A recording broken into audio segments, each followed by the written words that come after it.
Oh man, I don't know how to feel about levels like these where I have to split them into two parts for my sanity. Now we're underground in what appears to be a tomb?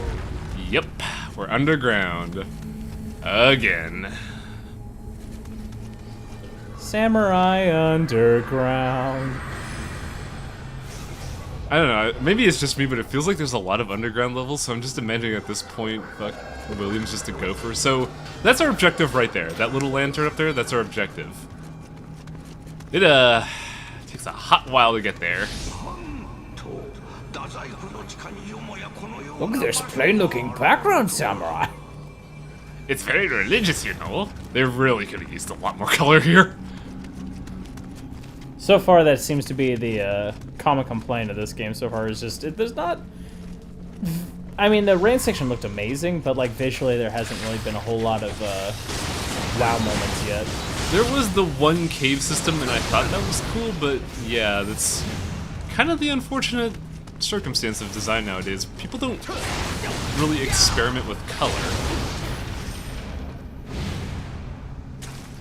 Well, and you also hope that the background itself would tell a bit of the story about this place, but this just feels like a generic temple, kind of. I know. Well, so far, at least. I know people are gonna groan because I fucking shout to the heavens the awesomeness of this game, but you know what game had really fucking great backgrounds?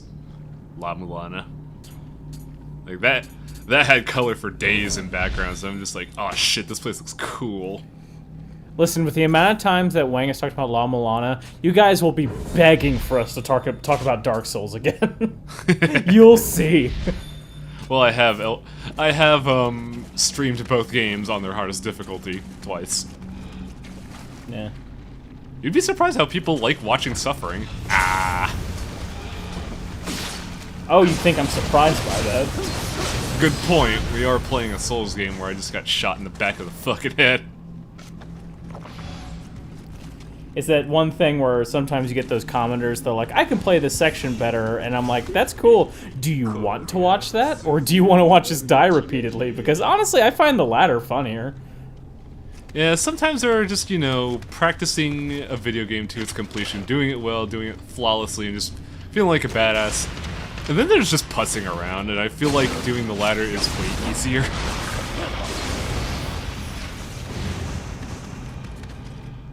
Plus, I get to do dumb stuff like watch this guy's cape go crazy. Man, games still haven't quite figured out how to add weight to flexible objects like cloth. I think it's mainly because that takes a lot of CPU power, and we're in an era where people are prioritizing graphics power instead of processing power. I think we're kind of hitting that one weird area, though, where we can't really go much higher without making it a lot more expensive. Yeah, like we've hit the mesa of graphics power, so I'm hoping like the PS4 Mark V will have, you know, a better processor. I'm hoping at some point they just end up developing like a completely unique processing system specific to like computers and major hardware, so that way what is like the current standard in PCs could be transferred into a system and still be cheap. Until then, us system users have to deal with stable but lower frame rates, unfortunately. Oh well, I can live. Yeah, the cell processing for PS3, while it sounded cool, didn't really get utilized all that well. And that was about the time, I'm going to get this wrong because I'm not that well versed on hardware, the coffee style of processors for Pentium started kicking in. And that's when Microsoft started using that on their systems. And I don't know what Nintendo's doing, but it's working. Even though Nintendo announced another version of the Switch after like a fucking 4 months after I bought mine. God damn it! What's the point of buying the first seasons of consoles when they're just gonna upgrade it? Well, that's the new thing now. You can thank Apple for that. Yeah. I'm sitting there like, I finally got enough money out of my workplace to where I feel comfortable buying a new console. I got the Switch, it's great. 3 months later, we're making a new Switch! Ooh, dick. But see, I don't mind it as much as long as like because then at least they usually keep the games functionally properly in the old systems. It'd be if like, oh, this game can only be played on the new Switch. That'd be like, I need to punch someone in the dick right now. They tried to do that with Xenoblade Chronicles and the new 3DS, and it did not work. No one bought into that. They, I guess the techies end up calling that a dick move, I believe. Oh yeah, like outdating stuff via hardware is kind of a shit move. As much as I do love Nintendo for the nostalgia sakes, I kind of put them in the same category as, say, Disney, where as long as I just think about what they make and not think about what kind of awful business people they are, I can enjoy them. But as soon as I go in too deep, I'm like, these guys are assholes. Yeah. Now, this level, it doesn't seem like it now, but my usual philosophy for these kind of levels is just turn left. And that's gonna bite me. For now, though, we're seeing mostly new areas. What was that enemy you shot in the face? I don't think we've seen them before. I don't know their names, but they're basically the flame skulls from Doom. Like, I'm not even joking. Now, the neat thing about them is that when you kill them, you get a weapon element buff for free. The bad part is... It'd be cool if we got the BMG song done with Japanese instruments. Doom gets played on everything, including Japanese acoustics. But yeah, the good part is that you get a weapon buff for dealing with them, even at range or, like, say, using shuriken spam. The bad part is trying to deal with them in melee. Because they don't hit stun either.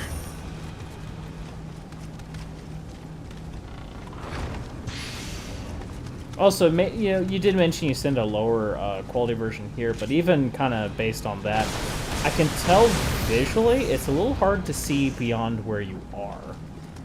Yeah, there have been complaints that friends of mine have made that this game definitely has like issues with like being kind of a corridor linear style.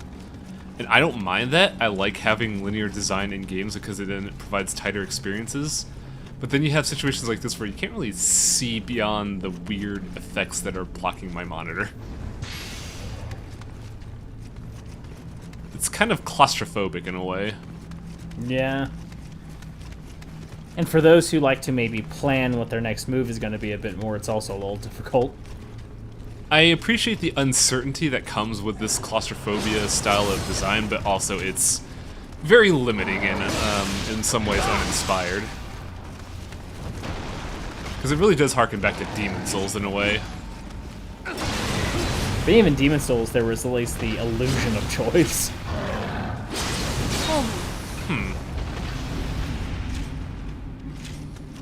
Yeah, I can see that.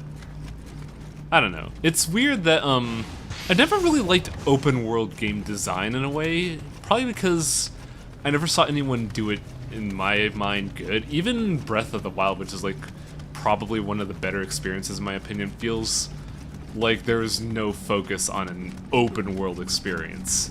And let's not talk... I'll argue The Witcher 3 would fit under category of good open world. It's good, but I also had the same issue of, I'd actually have to replay that, because I remember stopping it for some reason, but I don't know what. But, like, then we have the issue of, the, 13 years of Assassin's Creed, I just learned. 13? Oh, God. Every year, a new Assassin's Creed. Starting recently with Odyssey, or ending recently with Odyssey. That's what killed Tomb Raider. God, there's gonna be more ass creeds than Final Fantasy, and that'll be weird. But yeah, I've always found open world design is a little unfocused, and I've never had I think the only memorable open world experience I've had that I could just quote on a dime is the insurance fraud minigame in Saints Row 2. Unique, specific situation. Well, that's because it's one of the most fun I had in the game because it actively utilized the open world. And also the common issue with open world is that bugs and stuff are a lot harder to catch and to manage. Yeah, I've always liked the linear experience, like with the Souls games, a good Metroidvania, Nioh, something that is like, I wouldn't say a clear defined path, but when you take a path, you could tell they put effort into making it designed. See, I would technically count that as an open world myself, because a lot of times in those games, the entire world is there. It's just you can't go to certain areas without certain moves or certain keys or something like that. So technically the world's all there, you just can't quite get to it all yet. But you can traverse your segment of the world as much as you want. It's a really fuzzy logic of what differentiates a linear game from a Metroidvania to an open world. And I like how people are desperately trying to get away from the Metroidvania term. Why fix what's not broken? Me, I think that the biggest problem I have with sandboxes in general, and ones that I find them kind of slowly fixing, is that you have areas. It is kind of linear just by illusion, because there's only certain places you can go, and the rest of the world you're in is just pretty much dead. I hate to kill this discussion in a minute, but I don't think we've seen this yet, but let's learn about mimics. So this is another emoticon minigame. I don't have that. Oh, I do have it equipped. So this is based on a derivative of the tanuki. I forget what it's called in this game, but it's the same kind of rodent with the huge ball sack. And the gimmick is mimics have 3 of the little stripes on the chest instead of 2. Now you could open them and they'll just taunt you and then fight you, but if you whistle for them, you could play a minigame with them. Get it wrong and they'll fight you still, but get it right, you make them happy and then you get the prize. Do you get a better prize by doing that instead of killing them? Or just, do you do that as an eat so you kind of save energy and time? You unfortunately do not get anything better for doing the gimmick rather than fighting them, which is A, a lost opportunity, and B, they really don't convey the gimmick that well. I remember for the longest time I was just like, man, I'm sick and tired of these mimics, why can't they just like let me hit them first? And one of my buddies on the server, he was just like, just whistle, they're a minigame, and I'm just like, what? And they had to explain to me the gimmick behind this dude, and I just thought, wow, that's really cool, I wish they told me about that.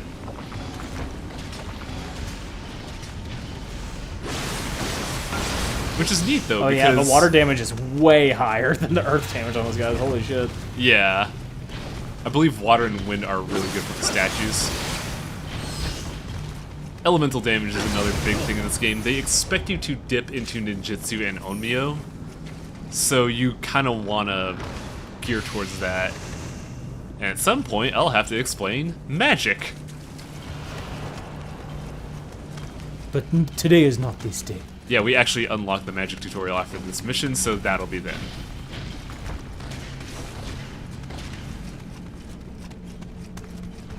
Now, you're noticing that, while we've been talking about it before, the combination of the no color palette difference and similar looking walls has led me to realize I may be lost. Yeah, I've been watching this video the whole time, and I have no concept of direction right now. Yeah, they really could have done without this level. The second half, when I eventually get there, is actually pretty good, but it all looks the same. And it's another reason of why this game has a poor start. Like, you mentioned it before, William doesn't really feel like a protagonist. Then we have unforgiving bosses like the, God, what the fuck was its name? The Umbrella Vampire. And now we're just actively lost in sorry? The Umbrella Chronicles. Yes. We're in Resident Evil. But yeah, now we're in an area where it's super easy to get lost in.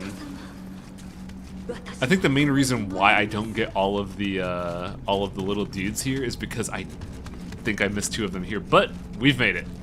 By accident. Now go back the way you came. Yeah, so with that, all the doors that were locked up before are now able to be opened. Which means we have a lot of treasure that we can access and randomly get. But also the way forward is there. Way forward. Still waiting on King Knight's campaign. Wait, was that no, that was Yacht Club, never mind. Yeah. Way forward was, They work on Double Dragon Neon, Shantae as well. yeah, Shantae and Double Dragon Neon. I want to say that people from Yacht Club were from Way Forward, but I think I'm wrong there. I wouldn't doubt it. Yacht Club is the one who worked on Shovel Knight, right? Yep. God, Shovel Knight's everywhere nowadays. Shovel Knight's in a fighting game now, and he sounds like a Yakuza member. It'd be the only voice that would really work. If he sounded like Mega Man, I'd be pissed. Yeah. Especially... Have you seen Mega Man 11? No. Oh, it's, voice acting's, not as bad, but it's very reminiscent of 8. I know some of the voice actors that are in it, and I don't always necessarily agree that every game needs voice actors. It's sometimes a little bit jarring. Like, and this coming from a voice actor, I think certain games have just kind of made their niche by not having voice acting in it. And the past with Mega Man with having voice acting, I just can't help but think of burn, burn, burn, burned it to the ground! You want to know what game came out recently that I thought was cool, but did some weird decisions with the voice acting? It's a game called Death's Gambit. Now, it has a very, I'd say, yeah, famous voice actor. Matt Mercer plays Death in that game. And there's a pretty big cast of decent voice actors in that game. There's a lot of voice people, except the main character. And the main character talks a lot. So there are just bouts of silence among these big voice actors where you're just like, what the hell? Also, I do gotta say, Matt Mercer playing Death is really fucking good because he has a good sense of humor there. And by sense of humor, I mean you get to hear him be a dick. As Death would be. Mm-hmm. Yeah, thinking about this point, Except for that game where Death was a skateboarder. I love that particular Death. Oh, Let It Die. Let It Die with Uncle Death. Yeah, that one was great. Yeah, Uncle Death, I love that character. Hey, it's Uncle Death! That finally hit PC, and I'm still not interested. I'm sorry. I don't know. I just saw some of the gameplay and looked a little slow, but it's a Suda game. I appreciate the designs. It's fun. I'll try to give it a shot sometime. I'm just big dumb me bought a Nippon Ichi Software RPG, so I'm in grind nirvana.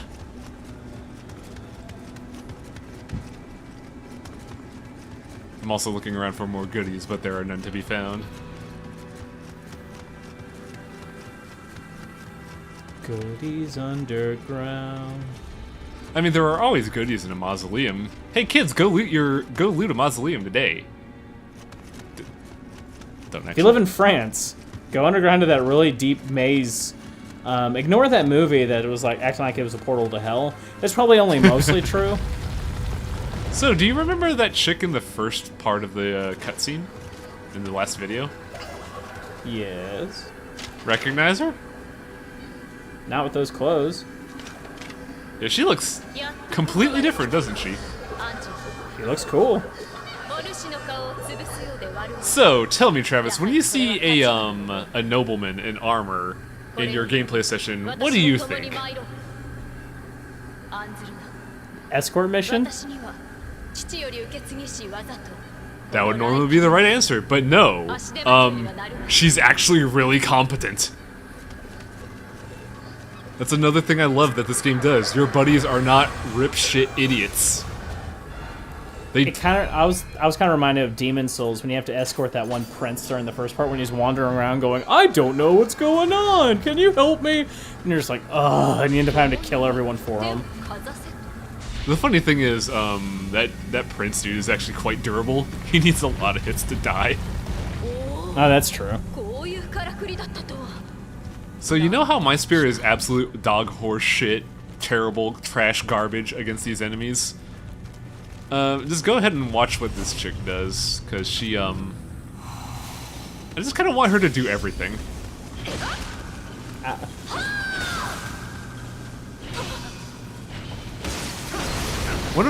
A single sword slash from her did like half of that statue's damage.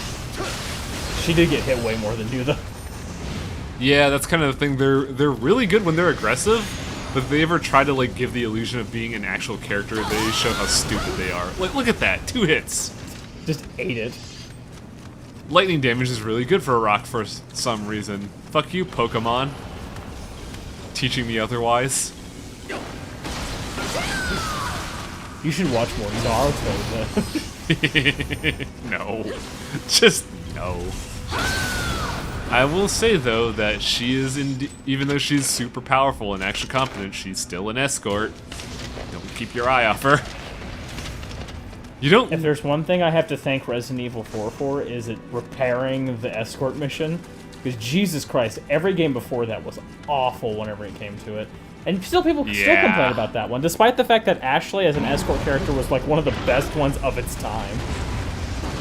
I like Ashley a lot because she's an adorable dork.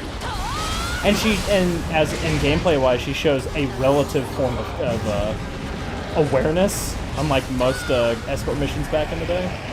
She'll duck when you point a gun at her, for example. Leon! That's why you shove her in a dumpster whenever you have to actually fight. Yeah, that's what I would always do. I would just put her in a dumpster beforehand and then just clear the area.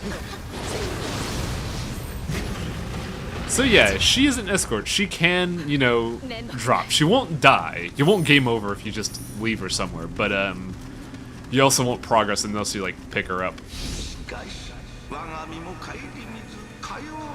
You feel ashamed yet? Huh? I don't blame her. She's not, you know, used to this kind of thing, even though we somehow are.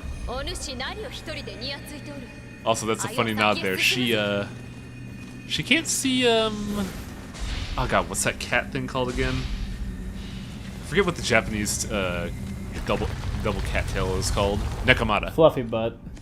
Huh. Are you ready for comical evil? Because I sure am. By comical evil, are you referring to constipated evil? No, as in evil for evil's sake, in the most hilarious way.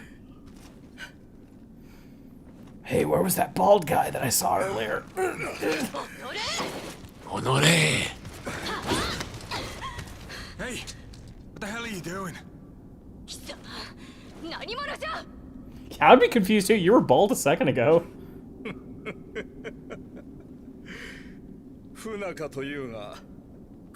Guess who? So Kelly could just do this. That is constipated evil. You took like a whole 3 seconds to react. I just realized. Staring. Wait. And how did they not see that guy? He was like 10 feet away. Look, Kelly is really good at just setting the scene.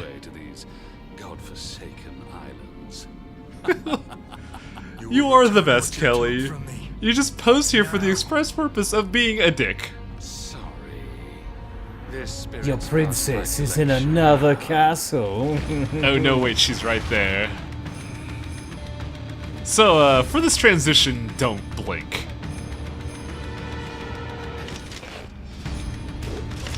You can open up the fight by headshotting him. Because he's a normal human model. Mm-hmm. Now, this version of Muneshige is actually quite tolerable, and I enjoy the fight.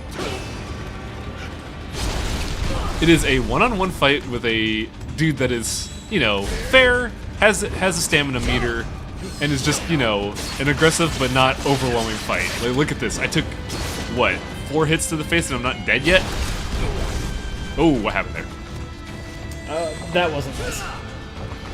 Yeah, I think that was due to where he landed after the backstab. The camera was like, oh, where do I go? And you also learn things that enemies could do with themselves, as in with some of his stances, he could buff himself. This fight, though, the big issue is that even though he's a human model, he has the problem of being able to read some of your inputs, as in he will not willingly be comboed. You have to break his guard.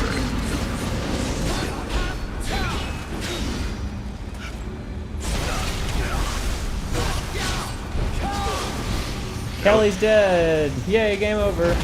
Yeah, let's get our spirit! I will say though, when we fight Muneshige again, fucking sucks.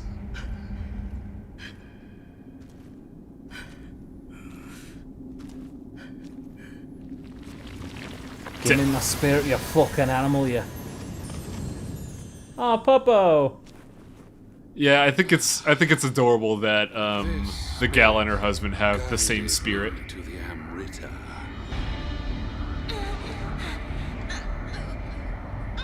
Why aren't you doing anything, William? Posture at him. You can stab him right now. I think it's time to move on now.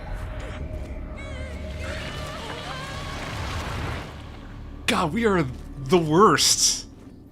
I'm not very good at my job.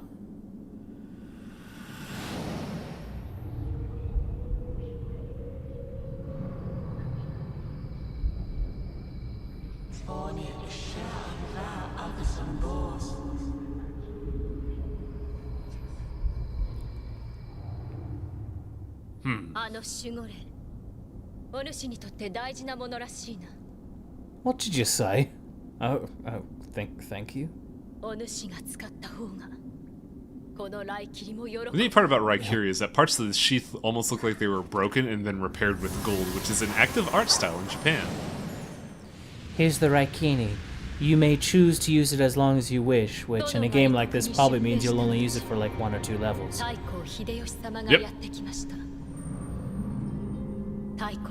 Hideyoshi? What does he have to do with this? He basically forced this woman to marry her, even though she wanted to be with Muneshige.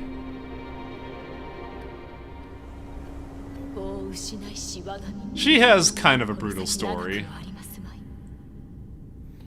She lost her child and now she's gonna die soon? What? No. She's basically saying, like, I had to marry someone I hate, I can't be with the man I love, but so long as I'm with this army, I could fight with Muneshige, and that's enough to live. She got it rough, basically. And now we have a pup. Puppo! Drummo! Steam controller! I forgot it. I forgot my thing captures that. I gotta disable Steam layout next time I play. So, You possess the Steam controller. we have one half of a new Guardian spirit. Hey Muneshige, you feel like giving me yours? No way, you have to fight me again. Oh. Oh. You're 100% right. You know, considering I didn't go after my spirit when it was 5, meters away from me, you're probably not wrong that I don't deserve it yet.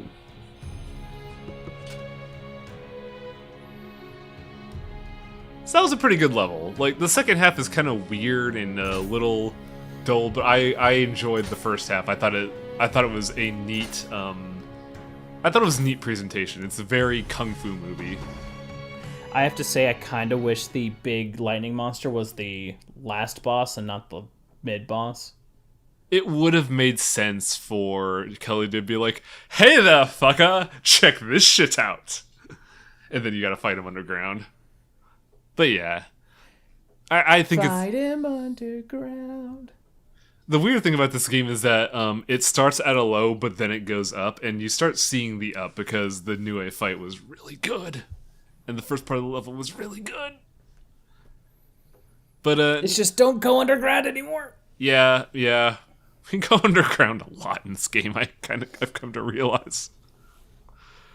But next time we're actually going island hopping. We're going to get on a boat and head to the next part of Japan. And things are totally not going to go absolutely wrong forever. No, sir. Can't we just swim there? I mean, we did it before. We can do it again. We're gonna swim to wherever the Kelly is and kick his ass, or not, as we just stare. The Irish are good swimmers. You know what? Let's just leave it to that one gal.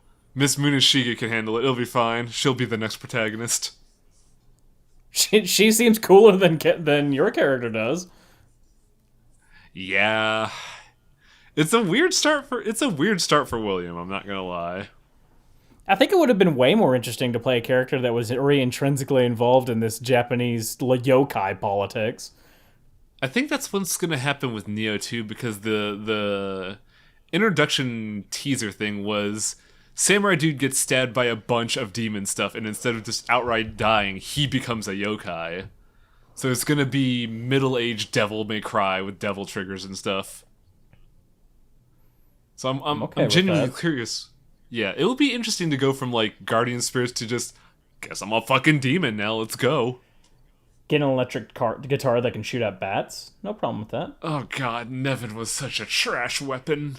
It's but bad. You gotta rock it out, man. It's such a bad weapon, but if you get it in Blade Master, it is the easiest way to triple S anything, because all you gotta do is solo. Listen, the game that just did it better overall, Bayonetta. Yeah, Bayonetta was great. I should really beat 2. But yeah, especially now since you have a Switch. I mean, the older one, but you have a Switch regardless. Yeah. So, next time on Nioh, we take a boat and absolutely nothing goes wrong ever. Ever. Night, folks. See you guys in 3 months.